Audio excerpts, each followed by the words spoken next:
Assalamualaikum warahmatullahi wabarakatuh. Kita bertemu lagi dengan pelajaran matematika, dan untuk kali ini kita akan membahas tentang transformasi. Tujuan pembelajarannya adalah melalui model pembelajaran problem-based learning dengan metode diskusi kelompok dalam pengerjaan LKPD, peserta didik dapat menentukan bayangan dan sifat-sifat suatu objek setelah ditranslasi, menggambarkan kedudukan suatu objek dengan objek hasil translasi pada bidang kartesius, dan menyelesaikan masalah kontekstual yang berkaitan dengan translasi dengan tepat, disiplin, dan bertanggung jawab. Materi prasyarat yang harus kalian kuasai yaitu tentang sistem koordinat. Nah, untuk transformasi sendiri dibagi menjadi 4. Yang pertama ada translasi atau pergeseran, yang kedua ada refleksi atau pencerminan, yang ketiga ada rotasi atau perputaran, dan yang keempat ada dilatasi atau perubahan ukuran. Tahukah kamu apakah yang dimaksud dengan transformasi itu? Transformasi dapat diartikan perubahan letak atau bentuk dari suatu bangun geometri menjadi bangun geometri yang lain. Dengan kata lain, suatu bangun geometri dapat diubah letak dan bentuknya. Sekarang kita akan mempelajari tentang translasi atau pergeseran. Pernahkah kalian melihat permainan catur? Bagaimana cara permainannya? Permainan catur adalah salah satu contoh translasi. Cara permainannya adalah dengan menggeser buah-buah catur berdasarkan aturan tertentu. Perhatikan, di situ ada cicak yang merayap dari bawah ke atas. Itu juga salah satu contoh dari translasi. Nah, translasi titik A, X, Y dengan menggeser aksis X sejauh A dan menggeser ordinat Y sejauh B. Sedemikian diperoleh titik A aksen X ditambah A, Y ditambah B. Secara notasi dapat dilambangkan dengan seperti ini. A, X, Y ditranslasikan oleh VAB, maka akan menghasilkan A aksen. A aksen itu adalah bayangan dari A setelah ditranslasi, yaitu X ditambah A, Y ditambah B. Atau kalian bisa perhatikan di sini ada titik A, mula-mulanya adalah X, Y, kemudian ditranslasikan oleh T, A, dan B, maka di sini bayangannya atau A aksen yaitu tinggal X ditambahkan dengan A, Y ditambah dengan B.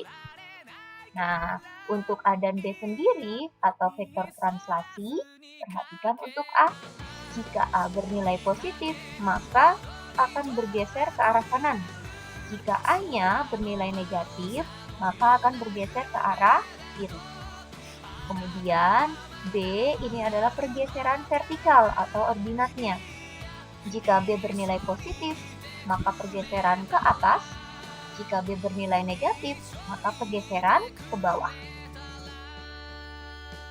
Sekarang perhatikan translasi berikut.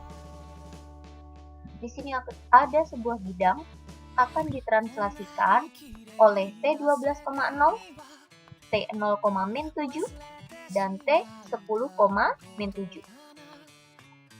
Nah, yang pertama, perhatikan jika bidang ini ditranslasikan oleh T12,0. Nah, dia akan bergeser ke kanan. Kenapa? Kalian perhatikan nilai A-nya atau apsis pergerakan horizontal. Karena dia positif, maka pergerakannya atau pergeserannya ke kanan. Sedangkan untuk ordinatnya atau B-nya, pergerakan vertikal, karena dia 0, maka dia tidak mengalami perubahan, tidak bergeser ke atas maupun tidak bergeser ke bawah. Kita kembalikan lagi. Sekarang jika bidang ini kita translasikan dengan T0,-7. Nah, dia akan bergeser ke bawah. Kenapa? Nah, di sini nilai aksisnya 0, maka dia tidak bergeser ke kanan maupun ke kiri. Sedangkan ordinatnya -7, karena bernilai negatif, maka dia bergeser ke bawah.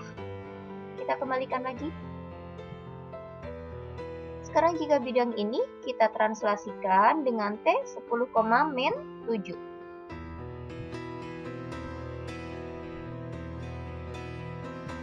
Ini ya. Kalau misalkan aksisnya karena dia bernilai positif, maka yang tadi mula-mulanya bidangnya di sini dia akan bergeser 10 satuan ke kanan, dan karena aksis ordinatnya -7 bernilai negatif, dia akan bergeser ke bawah. Maka dari sini tadi akan bergeser 7 satuan ke bawah.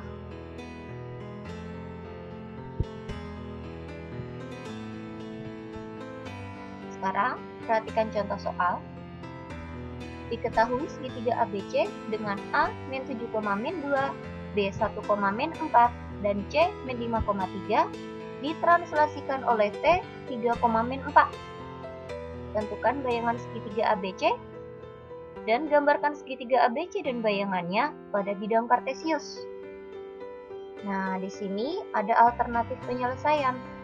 Yang pertama, kalian bisa menggunakan rumus, atau kalian bisa menggambarkannya langsung pada bidang kartesius.